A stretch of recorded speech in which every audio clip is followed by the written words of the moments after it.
నమస్కారం.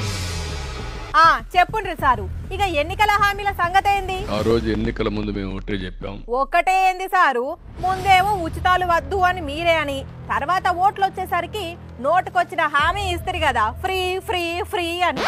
అవిటి సంగతి సముద్రంలోకి దిగితే తప్ప లోతు తెలియదని ఆ పరిస్థితిలో ఉంది. అంటే లోతు తెలవకుండానే లోతైన హామీలు ఇచ్చిండ్రా? మనందరం ఏ విధంగా ఇవన్నీ రివైవ్ చేసుకోవాలి. ఇప్పుడే రివైవ్ చేసుకోవాలంటున్నారు అంటే రింగు బోర్లు ఇచ్చినట్టేనా? ఇక ఇవ్వాలంటే డబ్బులు ఎక్కడ ఈ ముచ్చట ముందే మీకు తెలియదా? విజనరే కదా మీరు, ఇప్పుడు ఇట్లా మాట్లాడతారు? వచ్చే కష్టాలకు కూడా మనం భరించాల్సి వస్తుంది. ఎందుకు భరించాలే సార్? మీకు ఓటేసినందుకు భరించాలనా? ఊకునేదే లేదు, మాకు ఇస్తానన్నయ్య అన్ని బరాబర్ ఇయ్యాల్సిందే. దానికోసం ఆలోచిస్తున్నాం. ఆశ పెట్టి ఓట్లేయించుకున్నది ఆలోచించేటందుకు కాదండి, ఆలోచించేటందుక. ఇది న్యాయమేనా మీకు? ఫస్ట్ మీకు అర్థమై ఉండాలి. అర్థమైంది, బాగా అర్థమైంది. మీరు ఇచ్చిన హామీలన్నీ చెవుల పువ్వులే అని స్పష్టంగా అర్థమైంది. ప్రజల కష్టం నవ్వులాట లెక్కనున్నదా సార్ మీకు? మొన్నటి వరకు స్కూల్లో పౌష్టికాహారం తినే పిల్లలకు ఇప్పుడు మంచి భోజనమే పెడతలేరట. ఏం చేద్దామంటావు?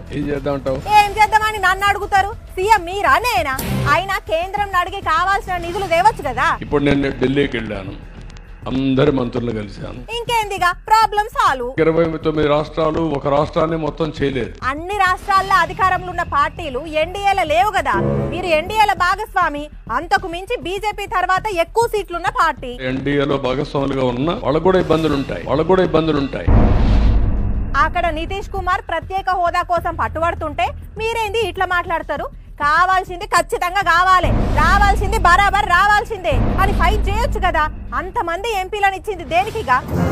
4 మంది వేస్తే ఉండే 4 ఊడిపోయి. తెలుసు, అందరికి తెలుసు. మీ నాలుక తెలుసు, మీ కొండ నాలుక తెలుసు, మీ 2 నాలుకల ధోరణి తెలుసు. ఇది రాజకీయం. ఆ రాజకీయం కోసమే కదా ఒకప్పుడు మోడీని, అమిత్ షాను అనరాని మాటలని, మళ్ళీ ఇప్పుడు వాళ్ళతోనే దోస్తీ చేసి అంతమంది ఎంపీల బలం ఉన్నా ఏం అడగనిది. సరే గాని ఎన్నికల ముందు ఇసుక ఫ్రీ అని చెప్పిండ్రు, ఇప్పుడేమో ఇసుక రీచ్ల దగ్గర ధరల ఫ్లెక్సీలు పెట్టిండ్రు. ఇదేనా మీ ఇసుకలో హామీలు? ఉచిత ఇసుక ఇస్తామని చెప్పాము. ఒడ్డెక్కేదాక ఓడచంద్రన్న, ఒడ్డెక్కినాక బోడి చంద్రన్నైనా. ఇక సరే ఇసుకను పక్కన పెట్టు, కరెంటు సంగతి ఏంది? గాన్నేమో అడుగుతున్నాడు, దానికి జవాబు చెప్పుండ్రి. సార్ ఇప్పుడు టారిఫ్స్ పెంచకుండా నాణ్యమైన విద్యుత్ అందజేస్తా ఉన్నారు. అట్లాగే లాసెస్ చెప్పాను నేను.